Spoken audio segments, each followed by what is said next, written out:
Bien, bonsoir à tous. On va donc reprendre notre étude du Tanya, là où nous l'avions laissé, et d'abord un petit résumé de ce que nous avions dit jusqu'à présent.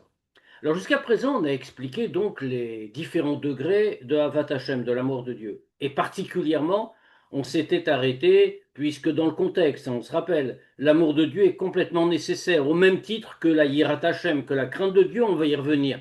Parce que la Hava et la Yira, l'amour et la crainte de Dieu, sont les deux ailes, nous a dit le Tanya, citant le Zohar, sont les deux ailes qui permettent à nos mitzvot, à notre étude de la Torah, de s'élever vers les mondes spirituels, de rejoindre Dieu, si on peut dire, pour aller vite. Alors, ça veut dire que si nous n'avons pas l'amour et la crainte, nos mitzvot sont faites. Alors, du point de vue de la halacha, bien sûr, tout ça est tout à fait cachère, et les mitzvot sont valables, etc., etc. Mais d'un point de vue spirituel, elles restent, si l'on peut dire, bloquées en bas. Nous avons d'ailleurs beaucoup d'histoires qu'on a racontées avec le Baal Shem Tov, où on le voit arriver quelque part et faire des choses étranges. Et quand on lui demandait ce que tout cela signifiait, il expliquait qu'il avait fait monter les mitzvot qui étaient bloquées en bas parce qu'elles avaient été faites dans des conditions qui n'étaient pas satisfaisantes, pas complètes, on va dire, même si les mitzvot étaient parfaites du point de vue halachique. Alors, donc il faut avoir l'amour de Dieu et la crainte de Dieu. On avait parlé de la crainte, nous sommes en train de parler de l'amour, on a décrit les différents degrés d'amour de Dieu, Avatolam, Avaraba, et on va y revenir, je ne les redéfinis pas maintenant. Et on avait dit que bon, Avatolam était le premier degré, Avaraba un degré supérieur. Mais après, au-delà, il y a encore davantage.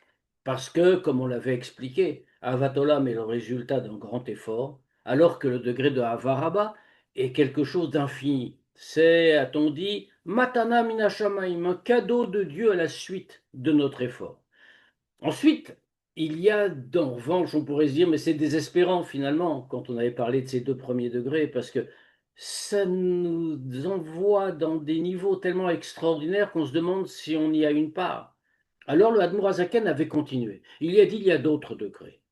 Il y a un premier degré qui est celui de Nafshi Avitira, renvoyant à ce verset. Nafshi Avitira, Nafshi. Alors le verset n'a pas été traduit par le Admour Azaken littéralement, littéralement, le passouk en question veut dire Nafshi avitira, mon âme te désire.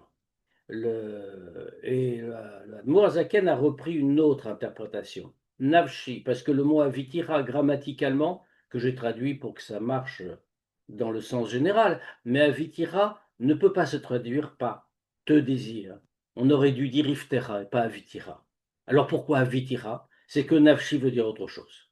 Nafshi, mon âme, ça veut dire Dieu. Pourquoi? Parce que Dieu est mon âme, il est au-dedans de moi. C'est lui qui me donne vie. Donc le verset le désigne par le mot nafshi. Avitira, je te désire, j'ai envie de toi. Premier degré, je suis attiré vers Dieu. Deuxième degré encore plus élevé, un degré d'amour encore plus élevé, celui de Kebara, c'est une expression du Zohar, Kebara de Ishtadel Avur Ave Veime, comme le fils qui fait tous les efforts pour son père et sa mère jusqu'à donner sa vie. Le premier, j'ai envie de toi. J'ai envie de toi, c'est-à-dire que moi, je ressens quelque chose qui m'attire, je veux, ça me donne quelque chose. C'est un degré d'amour extraordinaire, bien sûr, que je le ressens du plus profond de moi-même. Mais il y a un degré supérieur, qui est celui que je renonce à moi. Je ne veux rien de moi, comme le fils qui va se dévouer pour son père et sa mère au point même de perdre sa propre vie. Ces deux degrés-là sont encore plus hauts que les deux degrés précédents dont on a parlé, à Avatolam et à Avaraba. Mais ils ont cette caractéristique, c'est pour ça que Admoazaken les a développés, c'est qu'ils sont accessibles à tous. Pourquoi sont-ils accessibles à tous alors qu'on a dit que les précédents ne les demandaient de l'effort, et en particulier à Avaraba, c'est un don de Dieu. Ces deux-là sont accessibles à tous parce qu'ils ne dépendent pas entièrement de nous. Ils sont Yerusha, Lanu, Mavotenu, un héritage de nos ancêtres. Ils font partie de ce que nous avons en nous, si l'on peut dire notre patrimoine spirituel génétique. Nous l'avons en nous, il ne nous appartient que de le révéler. Alors on comprend que c'est beaucoup plus facile, bien sûr, de révéler quelque chose que l'on possède déjà, plutôt que de fabriquer entièrement à nouveau quelque chose d'autre. Donc on a longuement développé ces deux formes d'amour et on a expliqué ce que chacun représente et à quel degré il peut nous faire parvenir.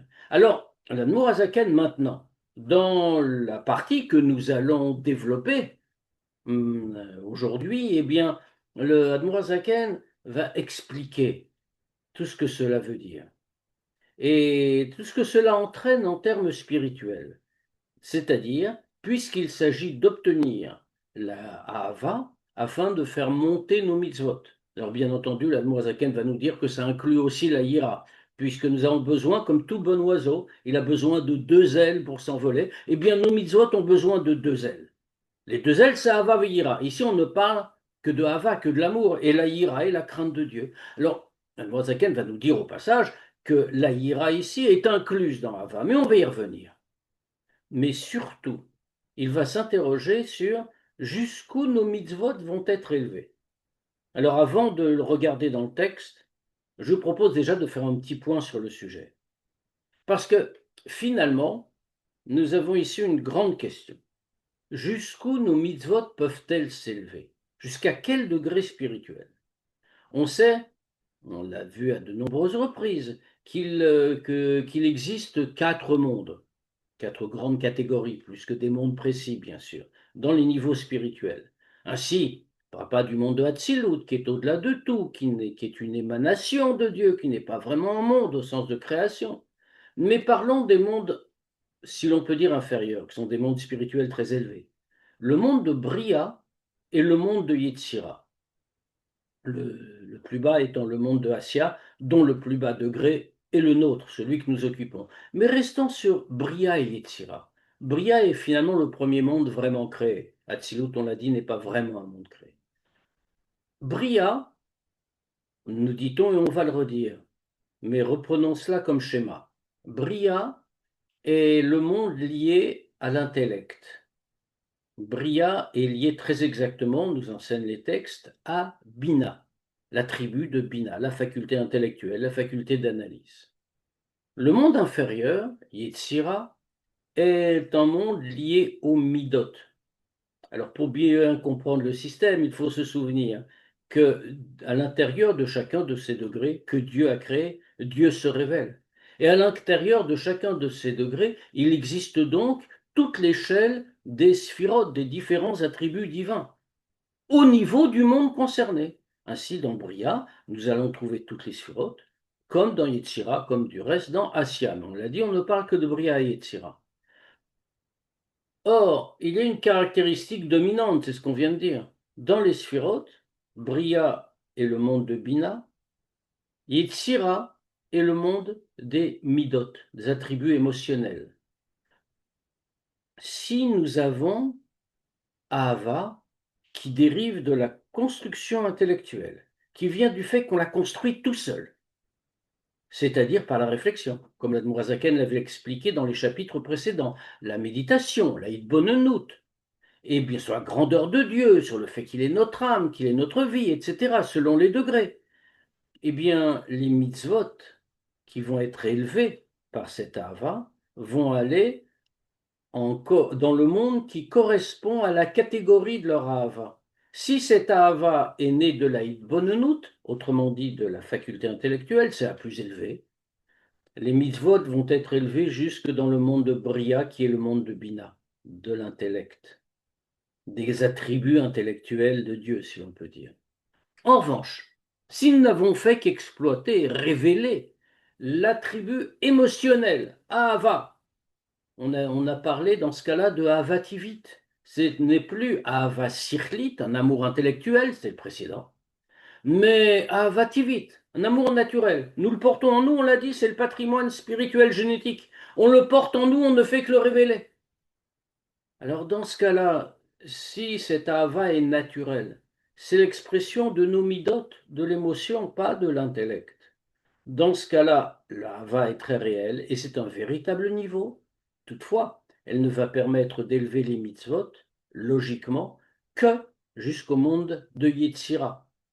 Bon, bien sûr, on dira oui, mais c'est déjà très bien. Oui, mais le Tanya nous donne le chemin pour parvenir à la plénitude, ce que l'on doit vraiment obtenir, ce que l'on peut obtenir et que l'on doit obtenir.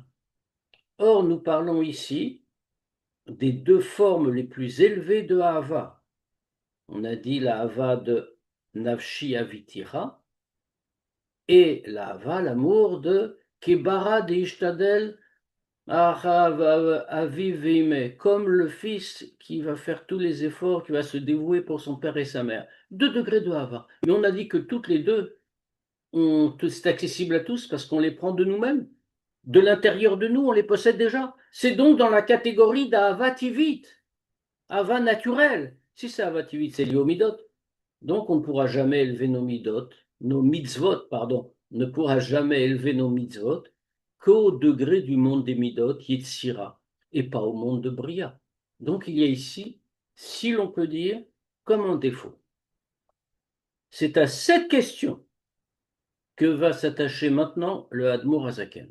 Comment est-il possible de dire que ces deux formes de Hava, les deux dernières qu'on a analysées, sont tellement plus élevées que les autres, alors que finalement, en termes de résultats spirituels, nous obtenons quelque chose qui est sans doute très beau, mais qui n'est pas au meilleur des niveaux. Comment cela peut-il conduire plus bas qu'une Hava, si l'on peut dire normale, construite par l'intellect, sachant qu'on n'est pas forcément capable, et en tout cas c'est beaucoup plus difficile. Alors, pour répondre à cette question, on va d'abord partager l'écran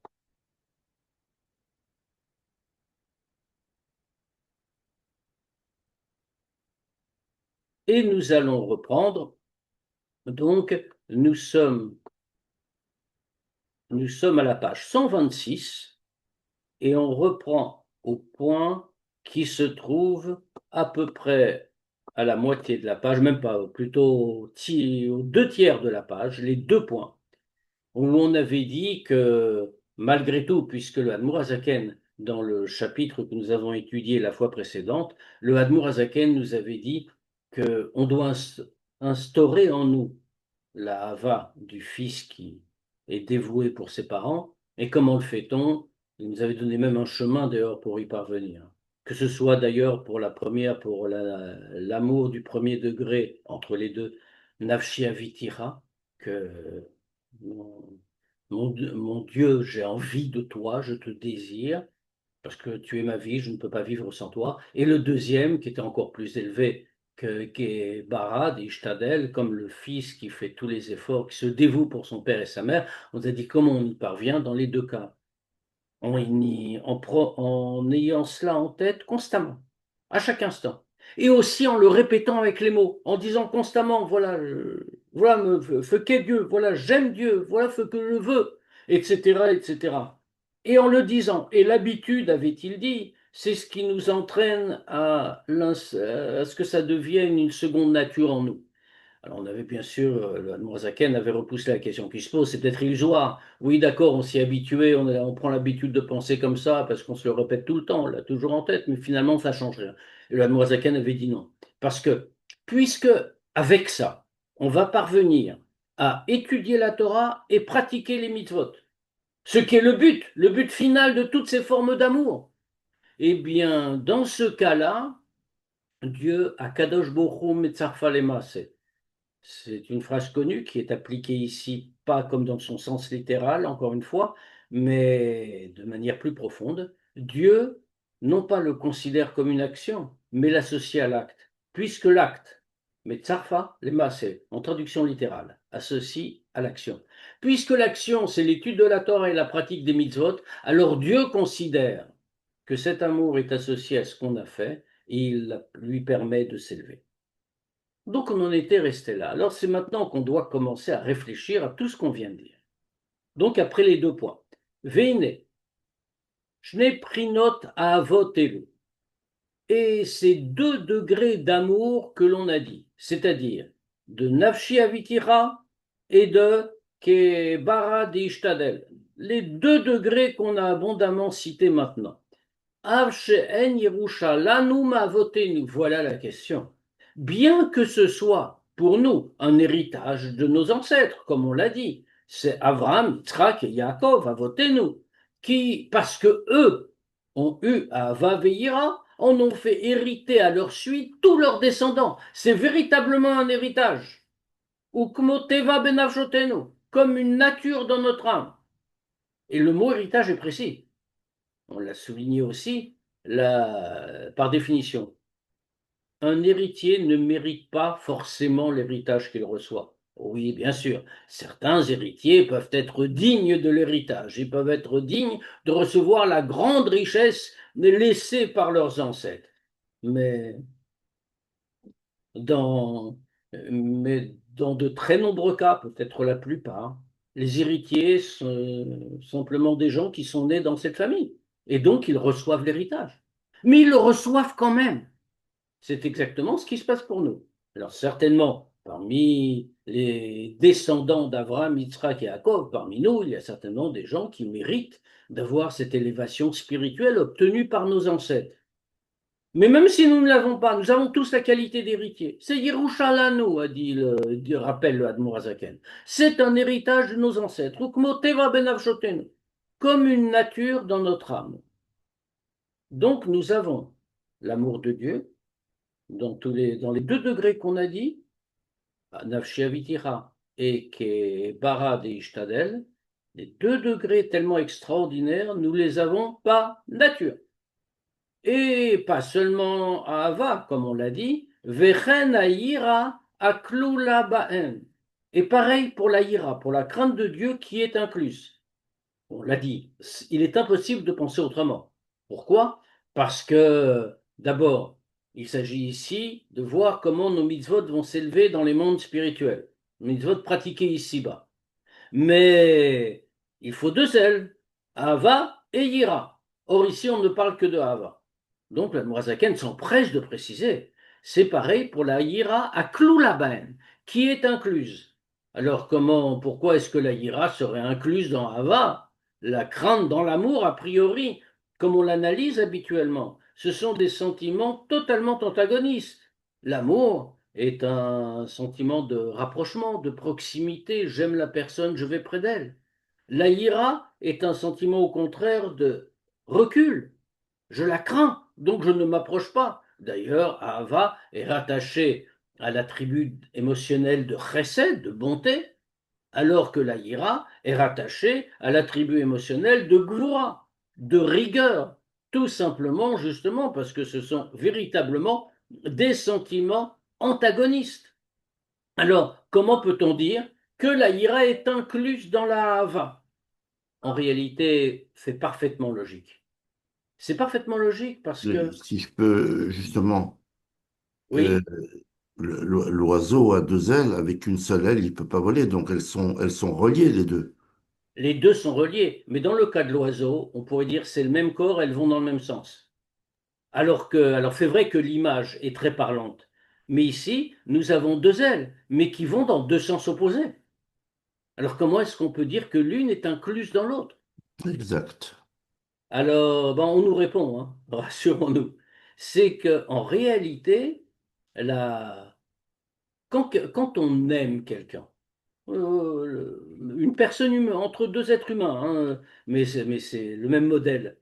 Quand on aime quelqu'un, on va craindre de lui déplaire, craindre de lui désobéir. Pas la crainte au sens je m'écarte parce qu'il me fait peur, mais je veux l'aimer et donc je veux être proche de lui et j'ai peur de toute chose qui m'éloignerait de lui. Donc ici, cette forme de ira est incluse dans Hava. La crainte fait partie de l'amour. De la même manière, on peut le dire à l'envers, quelqu'un qui possède une vraie ira, une vraie crainte d'une autre personne, eh bien, il a peur de lui. Mais en même temps, il a peur que si... Ça veut dire quoi? Il a peur de lui. Il a peur d'enfreindre ce qu'il lui demande, par exemple. Il a peur de lui déplaire, pour dire les choses de manière encore plus générale. Et s'il lui déplaît, il va se passer quoi? Il va se passer que l'homme à qui il déplaît va l'écarter de lui. Et ce n'est pas ça qu'il veut. Il veut être en même temps aimer de lui, mais comme il le craint, il va lui faire reculer, ne pas trop s'approcher. Autrement dit, l'amour et la crainte sont ici totalement unis. Ça veut dire que les deux formes d'amour qu'on a décrites, que la Noazaken a décrites à propos de Dieu, incluent également la crainte.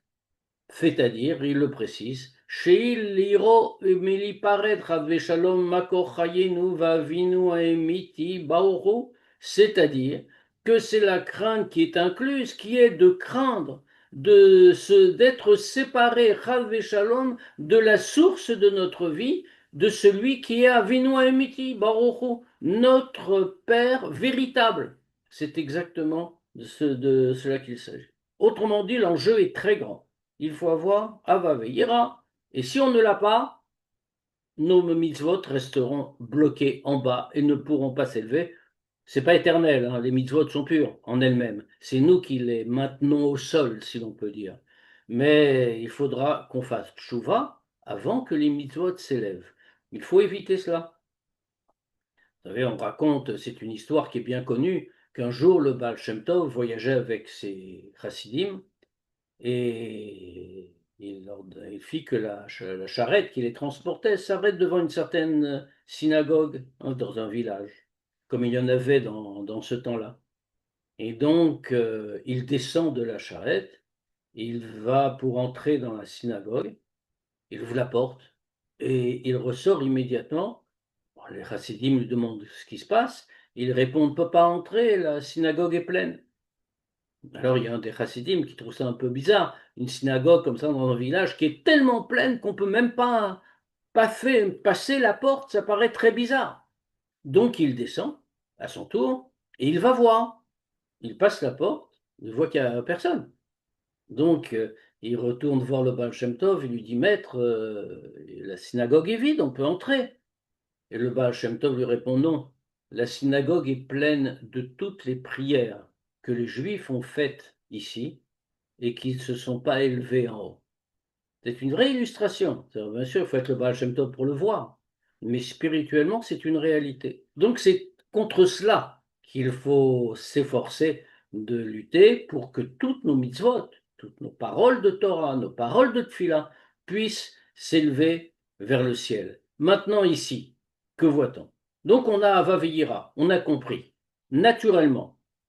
Mais donc, on a la question qu'on se posait en introduction. C'est à ça que je faisais allusion. Le... C'est une nature.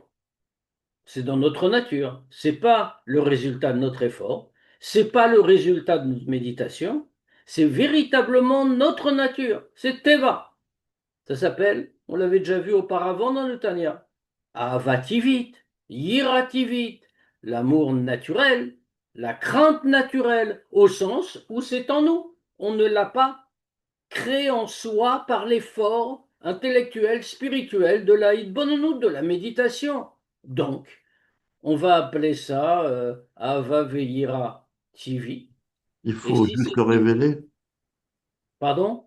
Il faut le révéler Oui, s'il est en nous. il faut Parce le que s'il n'est révéler. pas manifeste, si on ne sent pas qu'il est manifeste en nous, donc il faut un travail pour que qu'il soit Mais on révélé. passe. Mais ça n'enlève pas la question. Le Admourazaken va le dire, ça. C'est une vraie réponse. Mais ça ne suffit pas. Parce que malgré tout, la source, elle est quoi? On ne l'a pas construite. Dans les chapitres précédents, on a longuement expliqué la grande différence entre ce qu'on a appelé Ahava et Yira, Tivim, naturel, et Ahava et Yira, amour et crainte, Sichlim, intellectuel. Et on a dit la grandeur de ce qui est Sichli, parce que c'est notre effort propre. On a construit par la réflexion. C'est très difficile, bien sûr. Et maintenant, on est en train de nous dire le niveau supérieur. C'est quoi? C'est des choses qui ne sont pas Sichli. Oui, bien sûr, ça ne veut pas dire qu'on n'a rien fait. Le Admourazaken va le dire tout de suite, hein, la réponse qui a été donnée. Mais même ça, c'est pas une réponse totale, et il va y revenir justement, parce que ça pose question malgré tout. La source n'a pas été créée par notre effort, elle nous est venue en héritage, on n'a aucun mérite. Oui, le mérite c'est de travailler et de le révéler. Et Chadvé Shalom, on peut ne pas le révéler. Et il y a des gens qui ne vont pas le faire. Mais C'est un effort, mais c'est pas l'effort de base. C'est pas le plus grand. C'est pas la création de ce sentiment en soi par notre méditation constante, notre approfondissement. À ça, le Admorazaken va répondre. Alors il pose la question d'abord. Afal Piken, malgré tout, bien que ce soit Tivi, Einan Nikraot Beshem Dechilu Vechimu Tivim. Malgré tout, bien que ce soit, comme on l'a dit, dans notre nature et donc TV, comme on l'avait vu, et donc d'un degré inférieur, même si c'est déjà très bien, hein, bien sûr, de révéler cela. Mais pourtant, alors pourquoi est-ce que c'est important de le savoir? Parce que si c'est TV, si on le met dans la catégorie de amour et crainte naturelle, leur effet sera de porter nos mitzvot au niveau spirituel TV, naturel, c'est-à-dire des midot, c'est-à-dire le monde de Yetzira, et jamais le monde de Bria. Or, notre but, c'est le plus élevé. Le but du Admour Azaken, c'est de nous montrer le chemin pour parvenir au summum. Or, le summum, c'est quoi? C'est que les mitzvot soient élevés jusque dans Bria et ne se limitent pas à Yetzira, sinon on est limité, ça veut dire. Alors, dans ce cas-là, comment peut-on faire ici? Puisque ce sur quoi on se base, c'est quelque chose de tivi, naturel. Et donc, ça ne peut monter que dans Yetzira. C'est ce qu'on va nous dire. Là, Brahim, oui, ça veut dire que quand on parle d'élever de Yetzira à Bria, bon, c'est les mondes supérieurs, mais c'est des choses en nous aussi, non? On a ces niveaux en nous. Est-ce qu'on doit les élever en nous? Je ne sais pas si tu as compris ma question. pas vraiment. Fait niveau, qu'est-ce que ça veut dire? Est-ce on a aussi les niveaux de Bria et Yetzira à l'intérieur de nous? Non, pas vraiment. Nous avons en nous les midot. Nous avons le Shachot des midot. Mais ça, c'est des degrés spirituels qui nous dépassent, sont des mondes spirituels. Alors, ça veut dire qu'on doit élever nos mitzvot vers ces degrés-là.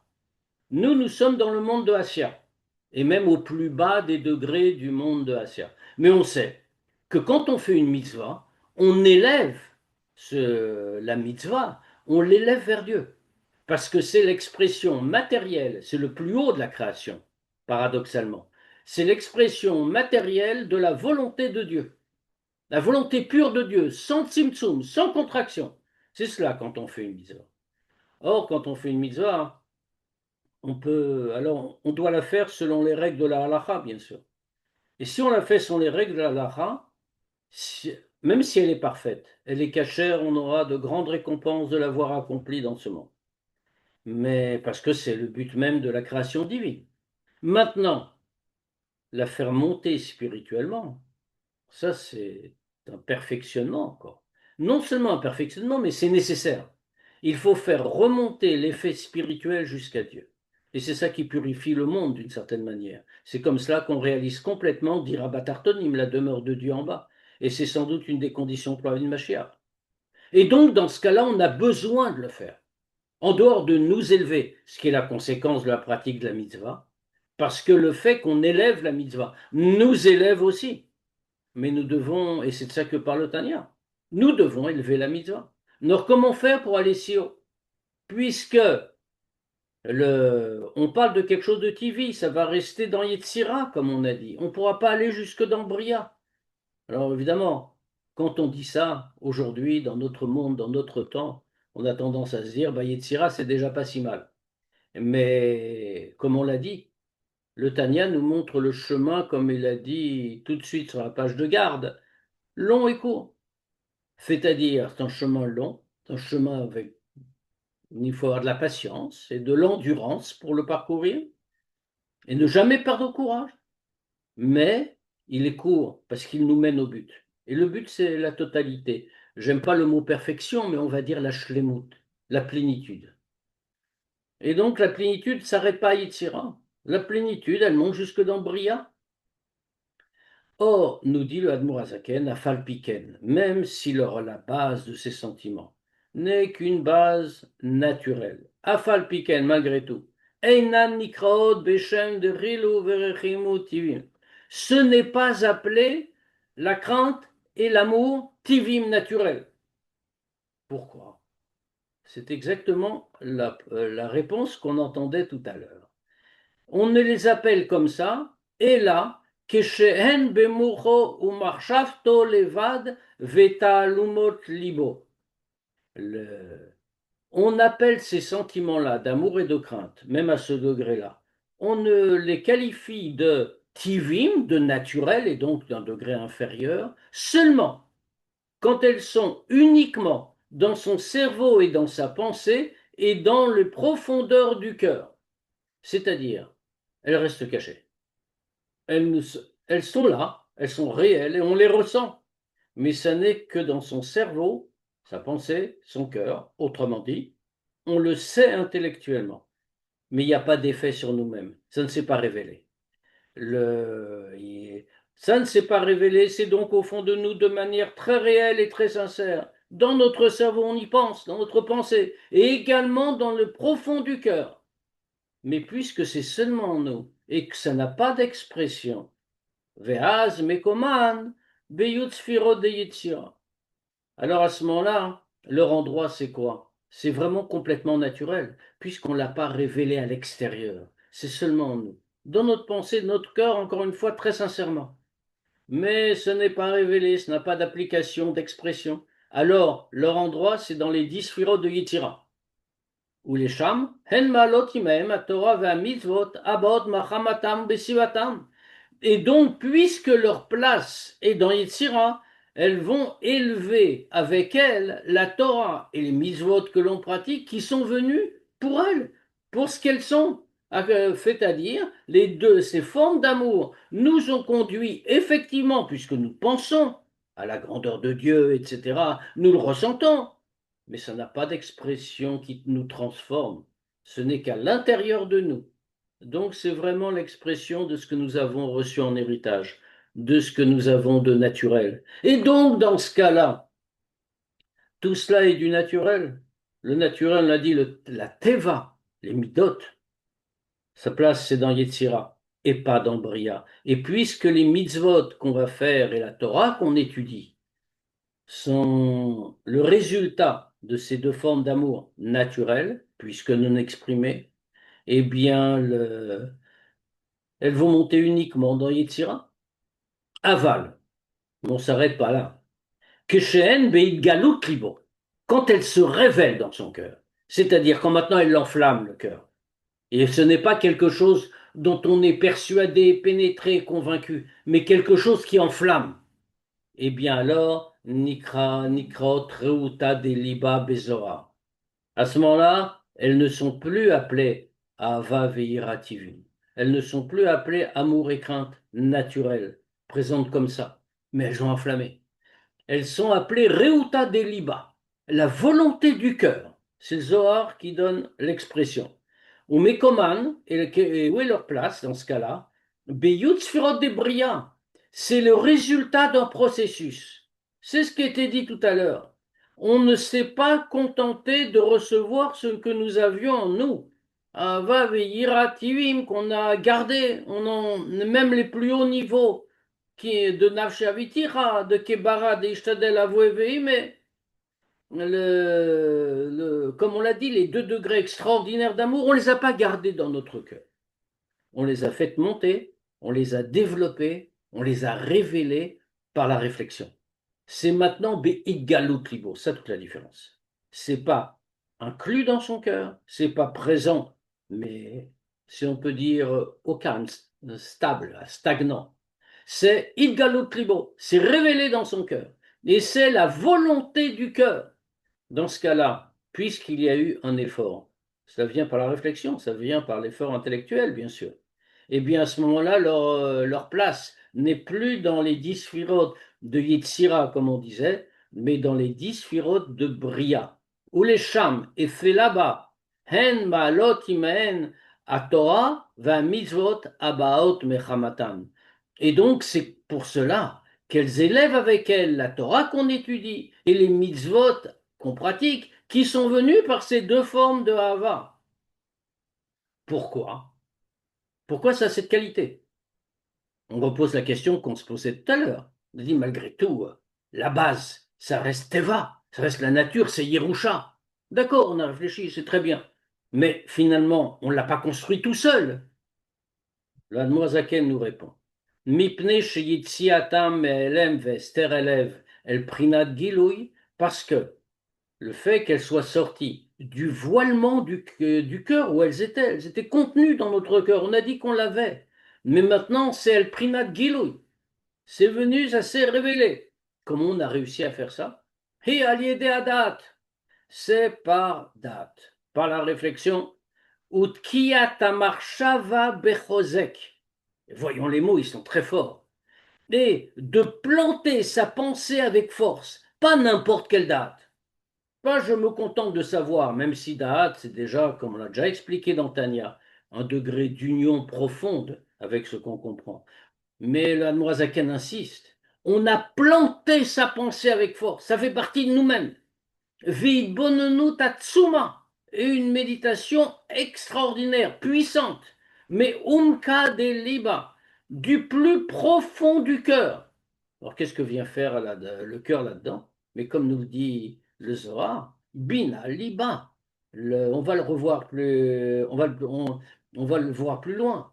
Le cœur est lié avec bina, c'est-à-dire du plus profond du cœur et pas n'importe comment. Yatir vetadir, beaucoup plus fort.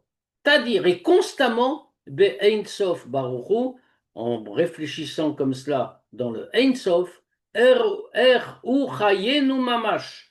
Comment il est, que doit-on penser? Quelle est cette méditation qu'il faut mener pour parvenir à ça?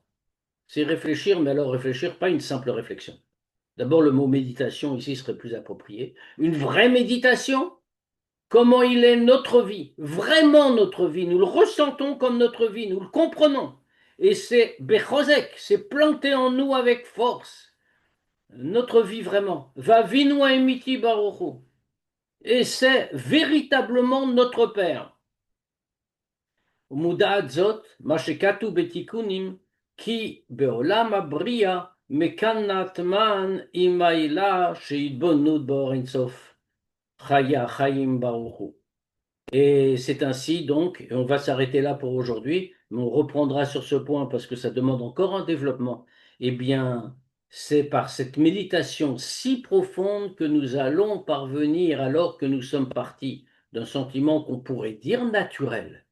Eh bien, on va parvenir à en faire quelque chose, d'abord, que nous porterons en nous comme une vraie conviction, pas seulement une conviction, une certitude. Nous savons, nous voyons que Dieu est véritablement notre vie et qu'il est notre vrai Père au sens strict du Père, au sens strict du terme. Et donc, puisque ça vient par la bonne par la méditation, ça veut dire qu'on est intervenu dessus. Ça veut dire donc que ce n'est pas seulement un effet du cœur naturel, il y a quelque chose d'autre. Et ça veut dire aussi que Bina doit être lié au cœur, mais pour ça on a besoin d'un petit développement qui est tiré du Zohar dans les 3 lignes qui viennent, et on va le reporter Bezrat Hashem à la semaine prochaine. Et bien, je vous souhaite Shavua Tov à tous et à jeudi pour la Sira. Shavuot Tov, à jeudi.